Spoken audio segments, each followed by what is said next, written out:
अच्छा, इस वीडियो में हम सीखेंगे कि एसपीएसएस पे जो आउटपुट आता है बाइनरी लॉजिस्टिक का उसकी इंटरप्रिटेशन क्या है। तो एक दफ़ा फिर से मैं आपको बता देता हूँ कि मैंने किन किन ऑप्शंस पे क्लिक किया हुआ था। डिपेंडेंट वेरिएबल है हमारा डिफ़ॉल्ट, और ये सारे हमारे इंडिपेंडेंट वेरिएबल है। As, employ, address, income, dept to income issue, credit dept, other डेप्ट और एजुकेशन। एजुकेशन कैटेगोरिकल था। जैसे कि लास्ट वीडियो में मैंने आपको एक्सप्लेन किया था कि जो कैटेगोरिकल वेरिएबल है आपको उसको राइट हैंड पे लेके जाना पड़ेगा ताकि पता चले कि कैटेगोरिकल है। रेफरेंस कैटेगरी मेरी लास्ट है, ये मैं आपको ऑलरेडी एक्सप्लेन कर चुका हूँ, लेकिन जब रिजल्ट आएंगे तो मैं दोबारा से एक्सप्लेन कर दूंगा। इसके बाद सेव में हमने सिर्फ दो चीजें सेव करवाई हैं, प्रोबेबिलिटीज और ग्रुप मेंबरशिप। इसकी वजह से एजम्पशन चेक करने के लिए हमें बाकी चीजें भी डी एफ बीटा को कोलैबोरेट सेव करना पड़ता है, लेकिन वो नेक्स्ट वीडियो में करेंगे जब हम इसके एजम्पशन को टेस्ट कर रहे होंगे। इस वीडियो का पर्पज है मिनिमम चीजें जो हमने आनी चाहिए, तो हम मिनिमम पे चल रहे हैं। अच्छा, इसी तरह एक ऑप्शन था क्लासिफिकेशन प्लॉट, ये हमें हिट रेशियो के लिए चाहिए होगा। और मैंने हॉस्पिटल रेशियो गुडनेस और फिट पे भी लगाया होगा टिक। ये बेसिकली अनोवा की तरह होता है, जैसे मल्टीपल लीनियर रिग्रेशन में अनोवा हमें बताता है ओवरऑल मॉडल फिट है या नहीं है, तो ये भी हमें इसी काम के लिए चाहिए होता है। लेकिन अगर हम उस पर चेक ना भी लगाएं तब भी गुजारा हो जाएगा। उसकी वजह ये है कि हमारे पास टेबल में आएगा ओमनीबस। ओमनीबस की भी इंटरप्रिटेशन अनोवा की जैसी ही होगी कि अगर उसकी सिग वैल्यू लेस देन 0.05 होगी तो ओवरऑल मॉडल सिग्निफिकेंट होगा। तो आसान जबान में हॉस्पिटल लेमशो गुडनेस ऑफ फिट के बजाय हम अगर ओमनीबस को भी यूज करेंगे तो हमारी मिनिमम रिक्वायरमेंट पूरी हो जाएगी। वैसे इसके लिए मैंने अलग से एक पूरी वीडियो बनाई हुई है जिसमें इसकी तमाम कैलकुलेशन बताई गई है और किस तरह ये काम कर रहा होता है। तो फिलहाल हम इसमें से चेक हटा देते हैं और ये हमारे मिनिमम ऑप्शन है। सिलेक्शन वेरिएबल में मैंने यहाँ पे सिलेक्शन को सिलेक्ट कर दिया और यहाँ पे वन क्लिक कर दिया है। ये भी हम लास्ट वीडियो में सीख चुके हैं कि हमने कुछ केसेस को सिलेक्ट किया था एनालिसिस सैंपल और होल्ड सैंपल में। ये मैंने कर दिया ओके जी, ये रिजल्ट आ गए। चलिए एक एक करके तमाम टेबल्स को डिस्कस कर लेते हैं। पहला टेबल होता है केस प्रोसेसिंग समरी। इसमें आपको बता रहा है कि आपने जो मॉडल डेवलप किया उसमें आपने 494 केसेस यूज किए, जो कि पूरी डेटा फाइल की 58.1% केसेस है। तो अच्छा, ये बाकी रिमेनिंग दिया हुआ है कि अनसिलेक्टेड केसेस इतने थे, टोटल इतने थे। तो टोटल केसेस 850 थे, जिसमें से अनसिलेक्टेड 356 है और हमने जो सिलेक्ट किए वो 494 है। ये सारी डिस्कशन हमारी एनालिसिस सैंपल और होल्ड सैंपल में हो चुकी है, इसलिए मैं यहाँ पे दोबारा डिस्कस नहीं कर रहा। अच्छा, अब ये बड़ा इंपॉर्टेंट है, डिपेंडेंट वेरिएबल। हमारे डिपेंडेंट वेरिएबल में था डिफॉल्ट, उसकी कोडिंग दी हुई है कि 0 पे आपने नो रखा हुआ है, 1 पे इस पे यस रखा हुआ है। ये जानना बहुत जरूरी है। ये जानना इसलिए जरूरी है क्योंकि जब तक ये नहीं पता होगा आप इंटरप्रिटेशन नहीं कर सकते। जैसे हमने प्रीवियस वीडियोस में ये बात सीखी थी कि ये जो ऑड्स दे रहा होगा ये 1 के दे रहा होगा, तो फिर हमें ये पता भी होना चाहिए कि 1 पे है क्या। अगर हमें ये नहीं पता कि 1 पे यस है तो हम इंटरप्रिटेशन नहीं कर पाएंगे। अच्छा, हमारे मॉडल में ना एक कैटेगोरिकल वेरिएबल था, एजुकेशन। दिखा देता हूँ आपको दोबारा से। उस एजुकेशन में 5 कैटेगरीज थी, ये देखें। ये हमारा एजुकेशन का वेरिएबल है, उसमें 5 कैटेगरीज है। 1 पे है did not complete high school, 2 पे हाई स्कूल, 3 पे कॉलेज, 4 पे कॉलेज डिग्री और 5 पे पोस्ट अंडर ग्रेजुएट डिग्री। अब ये इसने इंडिपेंडेंट वेरिएबल की कोडिंग दी हुई है, दिखा देता हूँ आपको। हाँ, ये रही। अब ये देखें, did not complete high school के 263 लोग हैं, हाई स्कूल के 144। ये इसने फ्रिक्वेंसी दी हुई सारी की सारी। आगे मूव करते हैं। अब इसको समझने के लिए ना पहले मैं आपको एक टेबल दिखा दूं ताकि ये समझना आसान हो जाए। यहाँ पे देखें, यहाँ पे लेवल ऑफ एजुकेशन उसने 4 नंबर दिए, 1 2 3 4। अब यहाँ पे जब हम बीटास को इंटरप्रिटेट करेंगे तो हमें समझ में नहीं आएगा कि ये किस डिग्री का बीटा दिया हुआ है। इसको समझने के लिए आपको पहले ऊपर वाला टेबल देखना पड़ेगा जी। ये टेबल अब ये देखें, 1 2 3 4। अब ये कह रहे हैं जो 1 है ना उस पे मैंने did not complete high school का बीटा दिया है, 2 में मैंने हाई स्कूल डिग्री का बीटा दिया है, 3 में मैंने सम कॉलेज का बीटा दिया है और 4 में मैंने कॉलेज डिग्री का बीटा दिया है। और हमारी जो रेफरेंस कैटेगरी थी वो लास्ट थी, तो इसलिए उसने पोस्ट अंडर ग्रेजुएट डिग्री को यहाँ पे रेफरेंस कैटेगरी के तौर पे कंसीडर किया हुआ है। तो इन चारों के जो बीटास आ रहे होंगे वो पोस्ट अंडर ग्रेजुएट डिग्री को कंपेयर करके आ रहे होंगे। एक दफा फिर से आपको ऑप्शन दिखा देता हूँ। ये देखें, कैटेगोरिकल वेरिएबल में हमने जो रेफरेंस कैटेगरी है ना, यहाँ पे लास्ट दी हुई है। अगर मैं इसकी रेफरेंस कैटेगरी यहाँ पे फर्स्ट कर देता तो फिर क्या होता? फिर ये होता कि ये did not complete high school को रेफरेंस कैटेगरी बना देता, और 1 पे हाई स्कूल डिग्री के रिजल्ट देता, 2 पे सम कॉलेज के, 3 पे कॉलेज डिग्री के, 4 पे पोस्ट अंडर ग्रेजुएट डिग्री के। लेकिन क्योंकि हमने एसपीएस का बिल्टन ऑप्शन यूज किया है, और बिल्टन में वो क्या करता है, इंडिपेंडेंट में रेफरेंस कैटेगरी लास्ट को यूज करता है, इसलिए उसने इसको रेफरेंस कैटेगरी बना लिया और इन चारों से बीटा देना शुरू कर दिया। मैं रिपीट कर दूं, आपको ये याद होना चाहिए कि इसने 1 पे किसका दिया, 2 पे किसका दिया, वरना इंटरप्रिटेशन में प्रॉब्लम हो जाएगी। ठीक है, अब आते हैं क्लासिफिकेशन टेबल पे। अच्छा, अब हमने यहाँ पे सिलेक्टेड वेरिएबल यूज किया हुआ है, तो इस बात को याद रखिएगा कि जब हम सिलेक्टेड वेरिएबल यूज कर रहे हैं तो देखें ये दो दो दफा रिजल्ट दे रहा है। ये सिलेक्टेड केसेस का, ये अनसिलेक्टेड केसेस का। अगर आपने ये फिल्टर ना लगाया होता सिलेक्टेड केसेस का, तो ये सिर्फ यही वाले रिजल्ट आता। हो सकता है दो दो टेबल आपको कंफ्यूज कर रहे हो, लेकिन हमने क्योंकि सिलेक्टेड वेरिएबल बनाया था, क्योंकि हमारी डेटा फाइल में 150 केसेस ऐसे थे जिसमें डिपेंडेंट वेरिएबल का आंसर हमें नहीं पता था, तो हमने ये कंडीशन लगाई थी कि उनमें से सिलेक्ट ना करें, इसलिए दोनों को उसने अलग अलग दे दिए। देख, आगे मूव करते हैं। अब ये देखें, ये लिखा हुआ है बिगनिंग ब्लॉक 0, इसका मतलब है विदाउट इंडिपेंडेंट वेरिएबल यूज किए इसने मॉडल डेवलप किया है, कोई भी इंडिपेंडेंट वेरिएबल यूज नहीं किया। बिगनिंग ब्लॉक का मतलब ये है कि इसने अभी तक मॉडल में कोई भी इंडिपेंडेंट वेरिएबल ऐड नहीं किया है, और ये सिर्फ और सिर्फ कॉन्स्टेंट्स की बेस पे प्रेडिक्शन कर रहा है। अच्छा, ये जो टेबल्स है ना बिगनिंग ब्लॉक 0 के, इसकी रिपोर्टिंग नहीं करनी होती ना, रिसर्च आर्टिकल में ना ये एग्जाम में आता है। तो सवाल ये होता है हम ये पढ़ क्यों रहे हैं? क्योंकि मेरी कोशिश है कि जितने भी टेबल्स आ रहे हैं सबकी इंटरप्रिटेशन बता दूं आपको इस वीडियो में। किसी टेबल को रहने मत दें, किसी वैल्यू को रहने मत दें। एग्जाम में नहीं आता ये, ना ही ये किसी रिसर्च आर्टिकल का पार्ट बनता है, लेकिन सिर्फ कंसेप्ट समझने के लिए हम इसको डिस्कस कर रहे हैं। जैसे कि मैंने रिपीट किया, इस मॉडल के अंदर कोई भी इंडिपेंडेंट वेरिएबल यूज नहीं किया गया, और सिर्फ कांस्टेंट की बेस पे इसको प्रेडिक्ट किया गया, तो इसलिए इसे ब्लॉक 0 कहा गया। नेक्स्ट स्टेप में हम इसके अंदर इंडिपेंडेंट वेरिएबल पुट करेंगे और फिर देखेंगे इसकी प्रेडिक्शन कैपेबिलिटीज कितनी बढ़ गई। अब होता क्या है, अब ये मैं फिर से आपको डेटा फाइल दिखा देता हूँ। डेटा फाइल में हमारे पास एक वेरिएबल था प्रीवियसली डिफॉल्ट। ये देखें, इसमें कुछ लोगों ने डिफॉल्ट किया था, कुछ लोगों ने डिफॉल्ट नहीं किया। जैसे पहले वाला केस यस है, दूसरे वाला नो है। अब ये बिगनिंग ब्लॉक 0 में क्या करता है कि जो केसेस ज्यादा है सबको उसी कैटेगरी में डाल देता है। मिसाल के तौर पे अगर ज्यादा केसेस यस है तो ये सबको यस कह देगा, और ज्यादा केसेस नो है तो सबको नो कह देगा। अब ये देखें, ये है एक्चुअल डेटा। एक्चुअल में 369 नो वाले थे, 125 यस वाले थे, क्योंकि हमने टोटल जो केसेस सिलेक्ट किए थे ना, वो आपको याद होगा 494 है। ये इसकी एक्चुअल ऑब्जर्वेशन है। लेकिन जब इसने प्रिडिक्ट किया ना, तो इसने सबको ही नो कह दिया, इसने कहा सब नो वाले हैं। उसकी वजह ये है कि जब ये कांस्टेंट की बेस पे मॉडल बनाता है, तो ये देखता है कि नो और यस में से ज्यादा फ्रिक्वेंसी किसकी है। आसान जुबान में आप समझ लें, मूड कैलकुलेट करता है, और जिसकी ज्यादा फ्रिक्वेंसी होता है ये दोनों को, सबको उसी कैटेगरी में फॉल करा देता है। अब इस केस में नो वाले केसेस ज्यादा थे, यस वाले केसेस कम थे, तो इसने तमाम केसेस को नो से ही प्रिडिक्ट कर दिया। तो इसलिए आपने नोट किया होगा ये जो प्रिडिक्शन वाला कॉलम है, इसमें देखें यहाँ पे 0 0 आ रहा है, इस क्योंकि इसने सबको नो में ही प्रिडिक्ट कर दिया है। तो जैसे मैं आपको पहले बता चुका हूँ, दो टेबल्स आएंगे, ये सिलेक्टेड केसेस के, नॉन अनसिलेक्टेड के। अब अनसिलेक्टेड में भी देखिएगा, जो हमने सिलेक्ट नहीं किए थे वो केसेस से 356। इसने क्या किया है, एक्चुअल में 148 थे आपके नो वाले, 58 थे आपके यस वाले।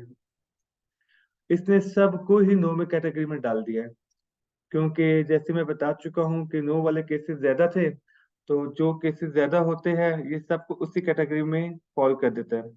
अच्छा, हो सकता है यहाँ पे आपके माइंड में एक और क्वेश्चन आ रहा हो।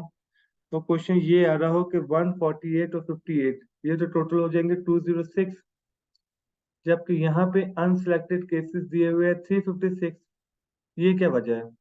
ये वजह भी हम प्रीवियस वीडियो में सीख चुके हैं कि ये देखिएगा, ये जो एंड के 150 केसेस है, इनका स्टेटस अभी हमें नहीं पता कि ये यस वाले हैं या फिर ये नो वाले हैं। तो जाहिर बात है, जब इसका स्टेटस, एक्चुअल स्टेटस हमें नहीं पता, तो हम इसको कंपेयर नहीं कर सकते। इसने प्रिडिक्ट तो कर दिए कि ये यस है ये नो है, लेकिन प्रिडिक्ट करने के लिए हमें दोनों पता होना चाहिए कि एक्चुअल में यस नो हुआ है और प्रेडिक्टेड में यस नो हुआ है। उन दोनों को कंपेयर करना होता है, क्योंकि यहाँ पे हमें एक्चुअल में नहीं पता कि इन 150 केसेस में, मतलब 701 से लेके 850 तक एक्चुअल में क्या हुआ है। क्योंकि ये फ्यूचर है, अभी इन्होंने एप्लीकेशन दी है, अभी इनके केस का पता नहीं है कि इन्होंने एक्चुअल में डिफॉल्ट करना है या एक्चुअल में डिफॉल्ट नहीं करना। तो उसने यहाँ से सिलेक्ट नहीं किया कोई भी केस। और जबकि एनालिसिस करने के लिए हमें सिर्फ वो केसेस चाहिए होते हैं जिसमें हमें एक्चुअली पता हो और हमें प्रेडिक्टेड भी पता हो, तो दोनों को कंपेयर कर सकें। तो आई होप ये कंफ्यूजन क्लियर हो गई होगी कि इसका टोटल और वो ऊपर वाला जो अनसिलेक्टेड टोटल, दोनों में फर्क क्यों है। तो ये जो 206 केसेस यूज किए गए, 149 प्लस 58, ये सिर्फ 19,700 केसेस में से लिए गए हैं जिनका स्टेटस हमें पता था। आगे मूव करते हैं। अब ये देखें, अगला टेबल है वेरिएबल इन द इक्वेशन। इसमें ये बता रहा है कि आपने सिर्फ और सिर्फ कांस्टेंट का वेरिएबल यूज किया है और वो भी सिग्निफिकेंट है। इसका मतलब ये हुआ कि अगर कोई इंडिपेंडेंट वेरिएबल यूज ना करें हम लोग और सिर्फ कांस्टेंट की बेस पे प्रेडिक्शन करें, तो कांस्टेंट की बेस पे भी प्रेडिक्शन करने से हमें सिग्निफिकेंट मॉडल मिल रहा है। ये इसका एक्सपोनेंशियल बीटा दिया हुआ है।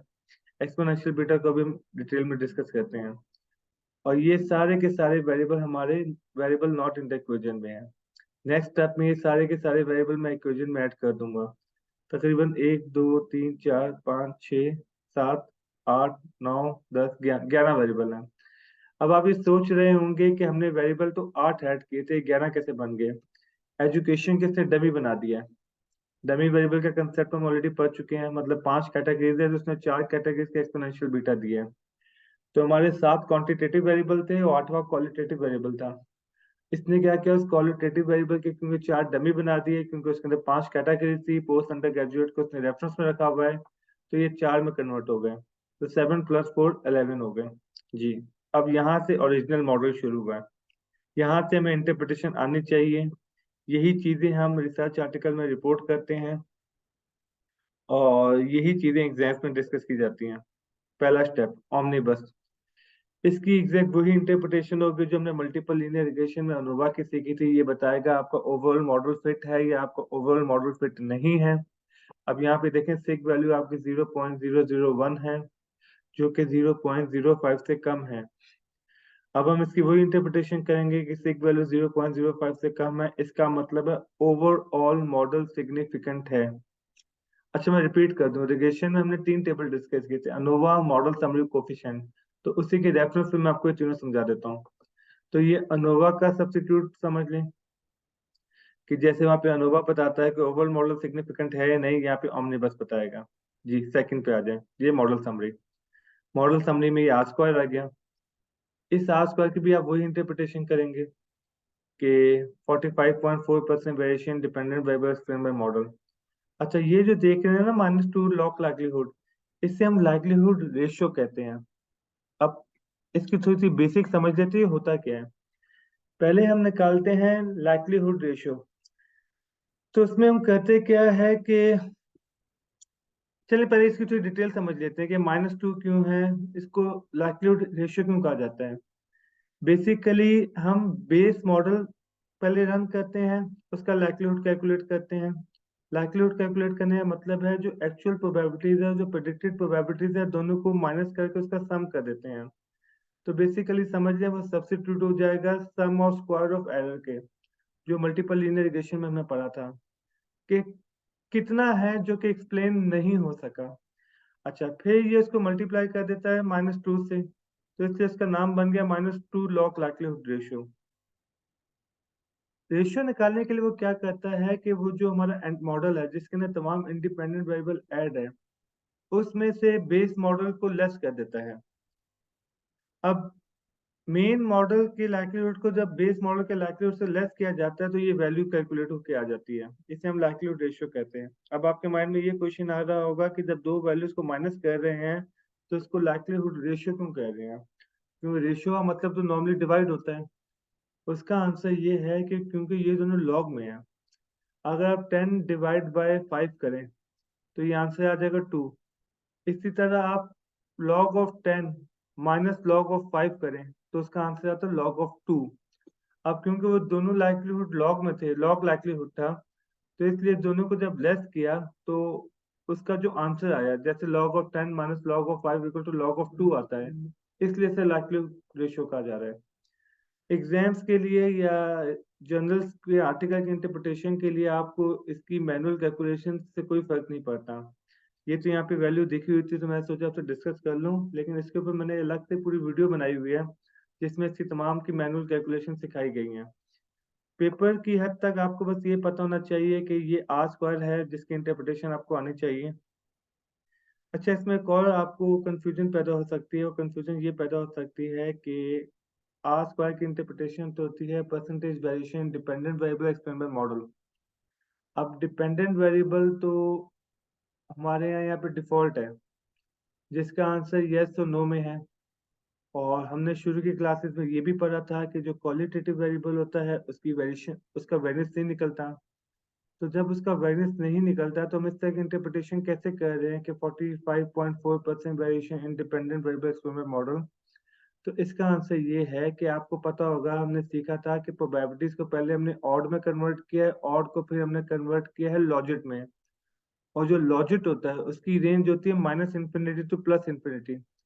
तो टेक्निकली हम पहले लॉजिट को प्रेडिक्ट करते हैं, फिर लॉजिट को कन्वर्ट करते हैं ऑड्स में, फिर ऑड्स को वापस कन्वर्ट करते हैं प्रोबेबिलिटी में।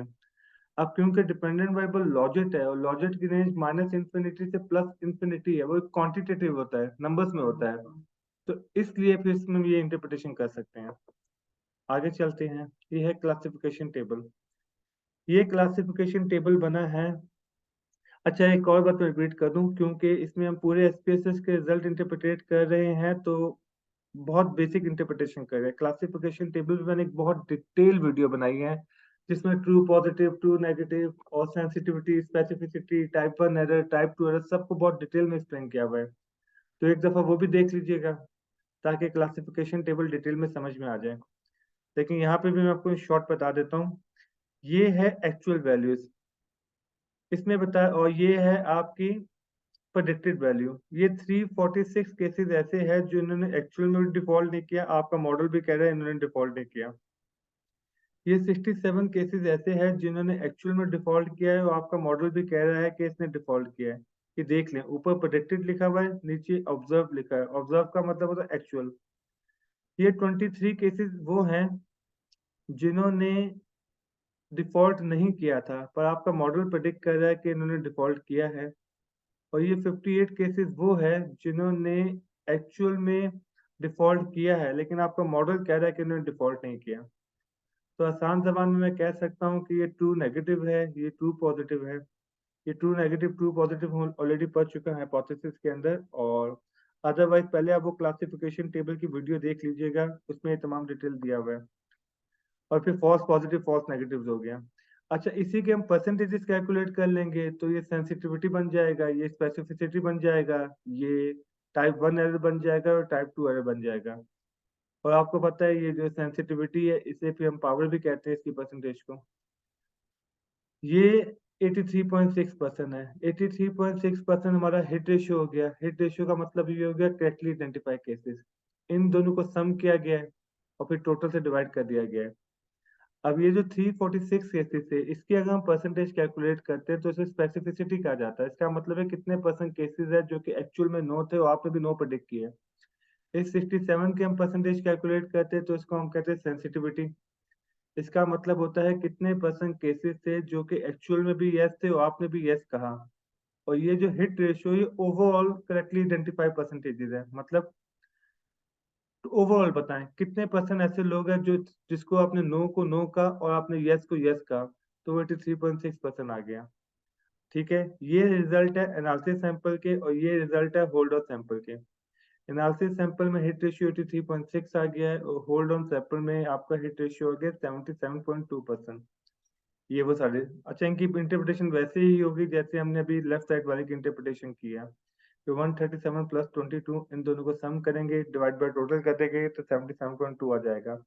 तो अगर आपसे पूछा जाए कि एनालिसिस सैंपल में करेक्टली आइडेंटिफाइड केसेस कितने हैं, तो आप कहेंगे 83.5, और इसी तरह पूछा जाए होल्ड आउट में कितने हैं, तो आप कहेंगे 77.2।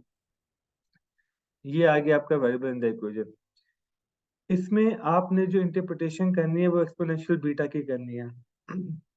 एक्सपोनेंशियल बीटा का दूसरा नाम है ऑड रेशो।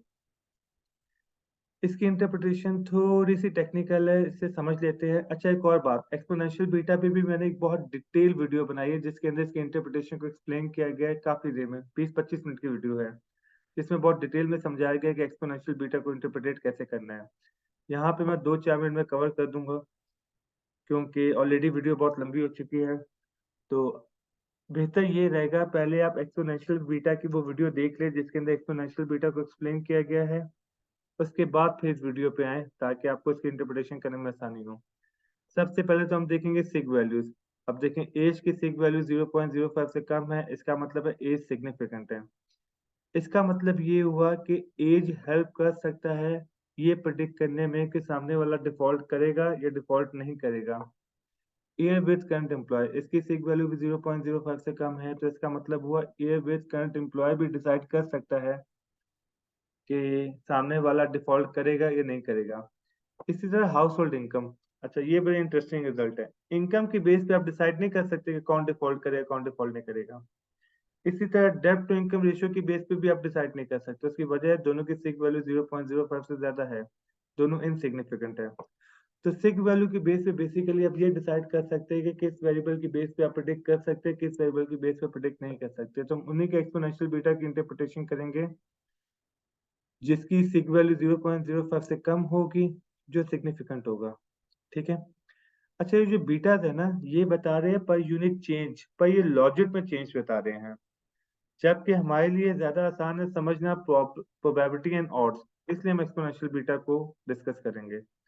एक चीज नोट रखिएगा, जिसके बीटा नेगेटिव होंगे आप नोट करेंगे उसका ऑड वन से कम होगा, जिसका बीटा पॉजिटिव होगा उसका ऑड वन से ज्यादा होगा। ठीक है।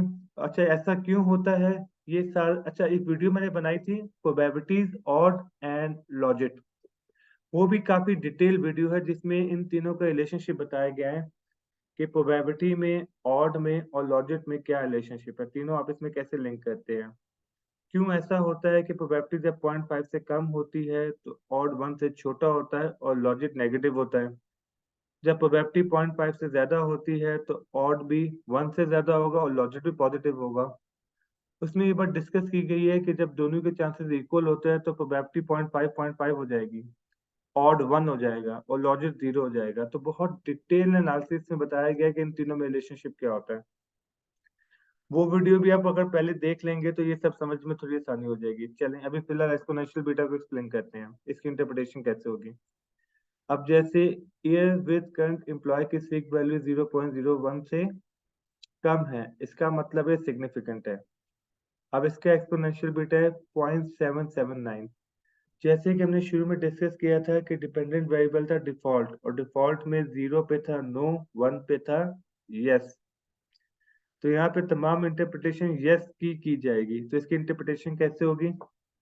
ईयर विथ करंट एम्प्लॉय अगर 1 यूनिट से इंक्रीज होगा तो डिफॉल्ट करने के चांसेस 0.779 टाइम्स हो जाएंगे। ये टाइम्स का वर्ड मैं इसलिए यूज कर रहा हूँ क्योंकि ये ऑड रेशियो है। अच्छा, मैं रिपीट कर रहा हूँ, ईयर विथ करंट एम्प्लॉय अगर 1 यूनिट से इंक्रीज होगा तो डिफॉल्ट करने के चांसेस 0.779 टाइम्स हो जाएंगे। अच्छा, इसकी हम ये इंटरप्रिटेशन भी कर सकते थे कि अगर year with current employ 1 unit से कम होगा, डिक्रीज होगा, तो नो डिफॉल्ट के चांसेस भी 0.779 टाइम्स हो जाएंगे। ये दोनों इंटरप्रिटेशन हो सकती है। अच्छा, ऐसा क्यों होगा? ये मैं आपसे पहले कह चुका हूँ कि एक्सपोनेंशियल बीटा पे मैंने एक बहुत डिटेल वीडियो बनाई है, पहले आप वो देख लीजिएगा ताकि आपको ये दोनों इंटरप्रिटेशन समझ में आ जाए कि हम ऐसी इंटरप्रिटेशन क्यों कर रहे हैं। इंक्रीज में डिफॉल्ट के चांसेस 0.77 टाइम है, और जब 1 यूनिट डिक्रीज होगा तो नो डिफॉल्ट के चांसेस 0.779 है। अब एक सवाल ये किया जाता है कि अगर हमसे सवाल किया जाए कि ईयर विथ करंट एम्प्लॉय अगर 1 यूनिट से इंक्रीज होगा तो फिर नो डिफॉल्ट के चांसेस कितने टाइम्स होंगे, तो इसका रेसिप्रोकल ले लेंगे, तो हम बोलेंगे 1/0.779 टाइम्स। अच्छा, ये सारी डिटेल्स इस वीडियो में है, तो फिर मैं यहाँ पे डिटेल नहीं बता रहा क्योंकि फिर इस पे 1 डेढ़ घंटा लग जाएगा पूरी डिटेल समझाने में। Same case with air at current address, इसकी सिक वैल्यू भी लेस देन 0.05 है, तो इसकी इंटरप्रिटेशन भी हम यही करेंगे कि एयर एट करंट एड्रेस अगर 1 यूनिट से इंक्रीज होगा तो डिफॉल्ट के चांसेस हो जाएंगे 0.909। Second interpretation, air at current address अगर 1 यूनिट से कम होगा तो नो डिफॉल्ट के चांसेस हो जाएंगे 0.909। Third interpretation, air at current address अगर 1 यूनिट से इंक्रीज होगा तो नो डिफॉल्ट के चांसेस 1/0.909, मतलब इसका रेसिप्रोकल ले लेंगे। इनकम क्योंकि आपका इनसिग्निफिकेंट है तो इसकी इंटरप्रिटेशन की नीड नहीं है। सेम केस विद डेब्ट टू इनकम रेशियो की भी इंटरप्रिटेशन की नीड नहीं है। अब आता है क्रेडिट कार्ड पे। क्रेडिट कार्ड का एक्सपोनेंशियल बीटा 2.036, तो इसकी इंटरप्रिटेशन भी इसी तरह से होगी क्योंकि ये सब क्वांटिटेटिव वेरिएबल है कि क्रेडिट कार्ड डेब्ट इन 1000 अगर 1 यूनिट से इंक्रीज होगा तो डिफॉल्ट करने के चांसेस 2.036 टाइम्स हो जाएंगे। दूसरी इंटरप्रिटेशन भी करते हैं, क्रेडिट कार्ड डेब्ट इन 1000 अगर 1 यूनिट से इंक्रीज होगा तो नो डिफॉल्ट के चांसेस 2.036 टाइम हो जाएंगे। और अगर आपने ये के पूछना है कि क्रेडिट कार्ड डेब्ट इन 1000 इंक्रीज होने से डिफॉल्ट के चांस नो डिफॉल्ट के चांसेस क्या होंगे, तो हम कह देंगे 1/2.036, रेसिप्रोकल ले लेंगे। अदर डेब्ट रेशियो की सिक वैल्यू क्योंकि ग्रेटर देन 0.05 है तो इसलिए इसको भी हम इंटरप्रिटेट नहीं करेंगे। अच्छा, जो आपका एजुकेशन का वेरिएबल है ये इनसिग्निफिकेंट आया है, मतलब ये कि चारों जो डिग्रीज है इसका पोस्ट अंडर ग्रेजुएट से कोई डिफरेंस नहीं है, इसलिए इन तमाम की इंटरप्रिटेशन करने की जरूरत नहीं है। लेकिन एज्यूम करते हैं ये सिक वैल्यू कम है तो हम इसकी इंटरप्रिटेशन करते हैं। ये हम एज्यूम इसलिए कर रहे हैं ताकि आपको इंटरप्रिटेशन करना आ जाए। आपको याद होगा लेवल ऑफ एजुकेशन में 1 पे था did not complete high school, तो हम इसकी इंटरप्रिटेशन करते हैं did not complete high school करने के डिफॉल्ट करने के चांसेस 0.313 टाइम्स है कंपेयर टू नो डिफॉल्ट। ये भी बोल सकते थे कि did not complete high school करने वाले के डिफॉल्ट करने के चांसेस 0.313 टाइम्स है compare to post undergraduate, क्योंकि हमारा रेफरेंस कैटेगरी यहाँ पे पोस्ट अंडर ग्रेजुएट था। और टू के लिए फिर हम वही इंटरप्रेट करेंगे कि हाई स्कूल के स्टूडेंट के डिफॉल्ट करने के चांसेस 0.582 टाइम्स है कंपेयर टू नो डिफॉल्ट, या फिर compare to post undergraduate, दोनों बातें सेम है। लेकिन ये सब तब करेंगे जब ये तमाम सिग्स वैल्यू 0.05 से कम होती। यहाँ पे सिग वैल्यू 0.05 से ज्यादा है, इसका मतलब है इनका कोई इम्पैक्ट नहीं आ रहा। ये इसके तमाम टेबल्स खत्म हो गए। अच्छा, इस वीडियो को ना मैंने शॉर्ट करने के लिए बहुत स्पीड में ये सारी चीजें कवर करवाई है, लेकिन आप लॉजिक की अगर प्लेलिस्ट में देखेंगे तो बाकी तमाम वीडियोस बहुत डिटेल में दी हुई है। तो मैं नॉर्मली आपको सजेस्ट यही करूंगा कि पहले आप क्लासिफिकेशन टेबल की वीडियो देख लीजिएगा, पहले आप एक्सपोनेंशियल बीटा की वीडियो देख लीजिएगा, उसके बाद आप इस एसपीएसएस के आउटपुट की वीडियो देखिएगा ताकि आपको ये तमाम चीजें डिटेल में समझ में आ जाए।